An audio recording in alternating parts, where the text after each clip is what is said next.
Maya Richardson sat alone at the elegantly decorated table, watching the snow fall outside the restaurant window while Christmas lights twinkled around her. It was Christmas Eve, and she'd been stood up, again, at 27. Maya had grown accustomed to disappointment, but something about being abandoned on Christmas Eve, in a fancy restaurant full of happy couples and families, felt particularly cruel. Her friend Rachel had set up this blind date, promising that Derek is perfect for you, I swear. Apparently, Derek had disagreed. Maya checked her phone one last time. No messages, no apologies, nothing. She signaled for the waiter, prepared to pay for the glass of wine she'd nervously sipped while waiting, and leave before the pity in people's eyes became unbearable. "Excuse me, miss?" Maya looked up to find a little girl standing beside her table. She couldn't have been more than 5 years old, with blonde pigtails tied with red ribbons to match her adorable Santa dress. She was holding a small teddy bear and looking at Maya with enormous blue eyes filled with concern. "Are you sad?" the little girl asked with a directness only children possess. "You look like you're going to cry." "My daddy says it's not good to be sad on Christmas." Maya felt her throat tighten. "I'm okay, sweetie. Just waiting for someone who isn't coming." "That's mean," the little girl declared with serious indignation. "People should keep their promises, especially at Christmas." She paused, then asked hopefully, "Are you waiting for Santa? Because he definitely comes." "Daddy says so." Despite everything, Maya smiled. "No, not Santa. Just a friend, who I guess wasn't really a friend after all." The little girl climbed uninvited into the chair across from Maya, setting her teddy bear carefully on the table. "I'm Lily. This is Mr. Buttons. We're here with my daddy for Christmas dinner, but he's on his phone with work people again." She rolled her eyes with surprising maturity. "He's always on his phone, Lily." A man's voice called from a nearby table, urgent and concerned. "I told you to stay in your seat." Maya looked up as a man approached their table, and her breath caught. He was in his early 30s, wearing a dark suit that had been loosened at the collar, with dark hair slightly disheveled as if he'd been running his hands through it. He looked exhausted, stressed, and worried as he reached for his daughter. "I'm so sorry," he said to Maya, gently trying to guide Lily back to their table. "She just disappeared while I was taking a call." "Lily, you can't just wander off and bother strangers." "She's not a stranger, Daddy," Lily protested. "She's my new friend. She's sad because someone was mean to her on Christmas. Can she eat dinner with us? She's all alone." The man, whom I assumed was Lily's father, looked at her properly for the first time, and something shifted in his expression. Recognition of her situation, perhaps, or just the kindness that comes from understanding loneliness. "I apologize for my daughter's forwardness," he said, though his tone was gentle. "But if you are alone, and if you'd like some company, you're welcome to join us. I'm Ethan Castellanos. This is apparently my daughter Lily, professional adopter of lonely strangers." "I'm Maya Richardson," she said, surprised to find herself considering the offer. "And I don't want to intrude on your Christmas dinner." "You're not intruding if we're inviting you," Lily said firmly, reaching across to take Maya's hand. "Please, come sit with us. It's Christmas, and nobody should be alone at Christmas. That's a rule." Maya looked at this earnest little girl with her teddy bear and her Santa dress and her absolute certainty about Christmas rules.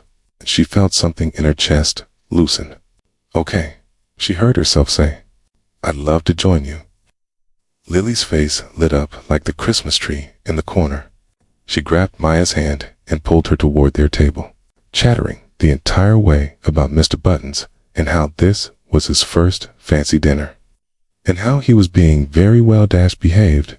Ethan followed behind, and Maya noticed him quickly ending his phone call and putting the device away, giving his daughter an apologetic look that suggested this was a recurring issue between them over dinner. Maya learned that Ethan was a widower. His wife, Isabella, had died 2 years ago from a sudden illness, leaving him to raise Lily alone while running Castellanos International, a global import-export business. He worked constantly, he admitted with visible guilt, trying to provide for his daughter while dealing with his own grief. But it means I'm not really present, Ethan said quietly, while Lily was distracted by the restaurant's roving carolers. I'm physically here, but mentally still at the office. It's not fair to her, especially not at Christmas. My daddy works too much, Lily announced, having apparently been listening, despite the carolers. But I know it's because he's trying to make money so we can have nice things. I told him I don't need nice things. I just need him. But grown-ups don't always listen. Ethan looked pained. I'm trying to do better, sweetheart. I promise. Maya found herself opening up in return, telling them about her own story, about her parents who'd passed away in a car accident 5 years ago, about the loneliness of having no family, about dates that never worked out, and friends who kept drifting away. I think I'm supposed to be somewhere in my life that I'm not, Maya admitted. Everyone my age is getting married, having kids, building careers. I'm just a freelance graphic designer working from a studio apartment, going on blind dates that don't show up. That's because you haven't met the right people yet, Lily said, with absolute conviction. When you meet the right people, everything is different, like how I met you tonight. I was sad because Daddy was on his phone, but then I saw you looking sad, and I knew we were supposed to be friends. Lily has this theory, Ethan explained with a soft smile, that people meet each other for reasons. She thinks the universe arranges things so that people who need each other find each other. Like how Mommy sent you to us, Daddy, Lily said. Remember? You told me that Mommy wanted us to be happy, even though she couldn't be here, and she'd send people to help us. Maybe she sent Maya. Ethan's eyes filled with tears, and he reached across to squeeze his daughter's hand. Maybe she did, baby. Maybe she did. As dinner progressed, Maya felt something she hadn't felt in years, like she belonged somewhere. Lily's chatter filled the silences. Ethan's careful attention made her feel seen, and the three of them together felt inexplicably right, like pieces of a puzzle finally finding their proper places. When dessert arrived, a waiter brought out a small cake with a candle, explaining that the restaurant did this for all their Christmas Eve guests. Lily insisted they all make wishes together. I'm going to wish for what I've wanted all year, Lily announced. A new mommy. Not because I don't love my real mommy, she added quickly, looking at her father, but because I think she'd want us to have someone who can take care of us. Ethan looked stricken. Lily, sweetheart, you can't just wish for a new mother. It doesn't work that way. Why not? Lily asked. You always say Christmas wishes can come true if you believe hard enough. And I believe. She turned to Maya with those enormous blue eyes. Can you be my new mom? The question hung in the air, impossible and innocent and heartbreaking all at once. Maya felt tears streaming down her face, overwhelmed by this child's pure, uncomplicated hope. Lily, Ethan said gently, you can't just ask someone to be your mother. That's not how it works. Maya has her own life, her own plans. We can't just, but I don't have plans, Maya interrupted, surprising herself. Not really. I have a life that feels empty and lonely, and tonight, sitting here with you and Lily, I felt happier than I have in years. I'm not saying I can be her mother right now, Lily. That's something that takes time. But I'd love to be your friend. Would that be okay? Lily considered this seriously, like a practice mommy, to see if you like us. More like friends who might become something more, Maya said, carefully. If your daddy is okay with that. Ethan looked at Maya with an expression she couldn't quite read. Surprise, certainly, but also hope and fear and something that might have been relief. I don't want you to feel pressured. My daughter is wonderful, but she's also persistent, and I won't have you feeling obligated. I don't feel obligated, Maya said firmly. I feel like maybe I just found something I didn't know I was looking for. If you're open to it, I'd like to see you both again. get to know you properly, see if Lily's universe theory has any merit. Keithan smiled, really smiled, and Maya's heart skipped. I'd like that very much. They exchanged numbers, made tentative plans to meet at a park later that week, and when the evening ended, Lily hugged Maya with fierce intensity. "Thank you for not running away," Lily whispered. "Lots of ladies run away when they find out Daddy has a kid. But you're different. I knew you would be." Over the next few months, Maya became a regular part of Lily and Ethan's life. She joined them for dinners, park visits, and movie nights. She helped Lily with art projects and read her bedtime stories. She listened to Ethan talk about his struggles balancing work and fatherhood, and he listened to her dreams of building her own design business. Their relationship developed slowly, carefully, with Lily always between them as a joyful reminder of why they were taking this seriously. Ethan's grief for Isabella was still present, and Maya respected that, never trying to replace Lily's mother, but rather honoring her memory while creating new traditions. "Isabella would have liked you," Ethan told Maya one evening after Lily had fallen asleep between them during a movie. "She always said I needed someone who'd call me out when I worked too much, who'd prioritize Lily over business deals. You do that? You make me better." "You make me better too," Maya replied. "You and Lily gave me a family when I thought I'd be alone forever.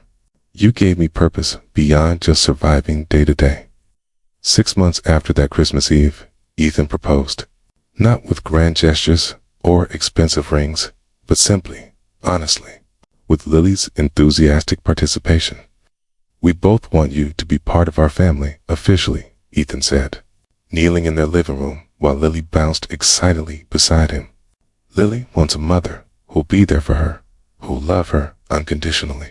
I want a partner who understands that grief doesn't have to mean giving up on love.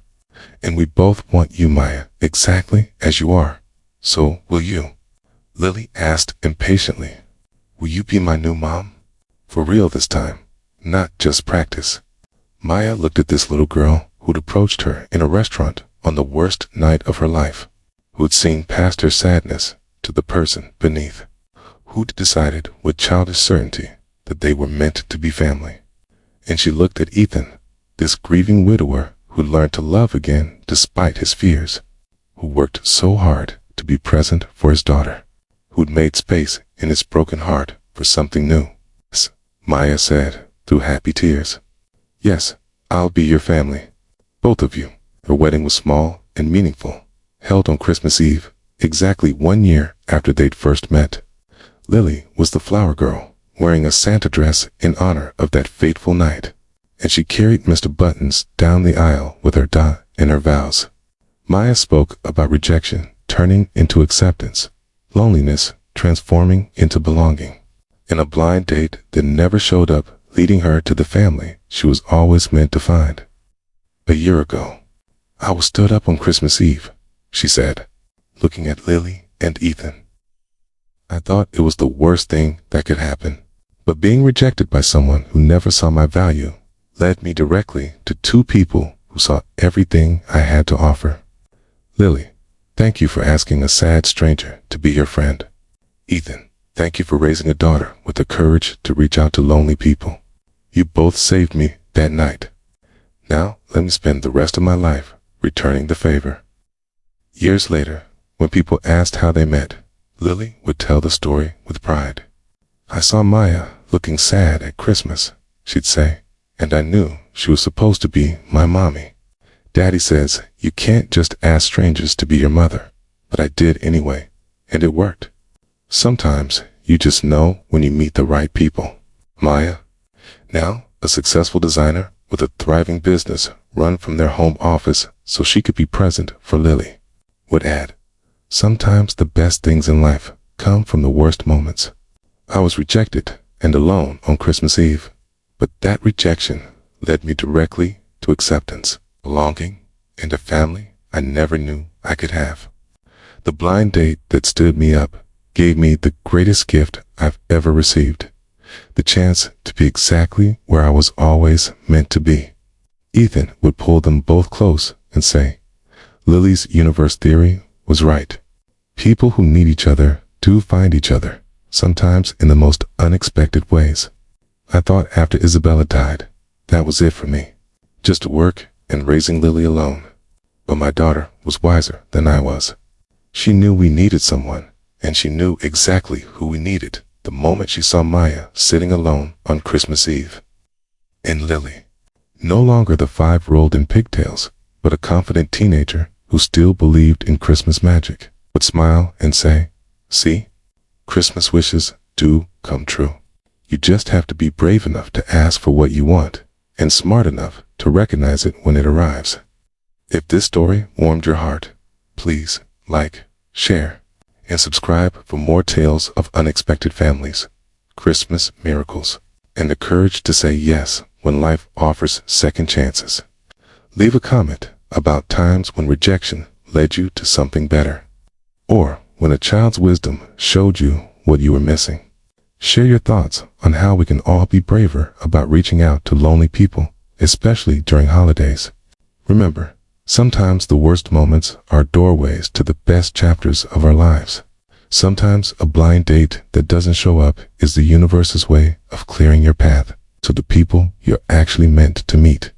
And sometimes all it takes is one brave little girl asking one impossible question to change 3 lives forever.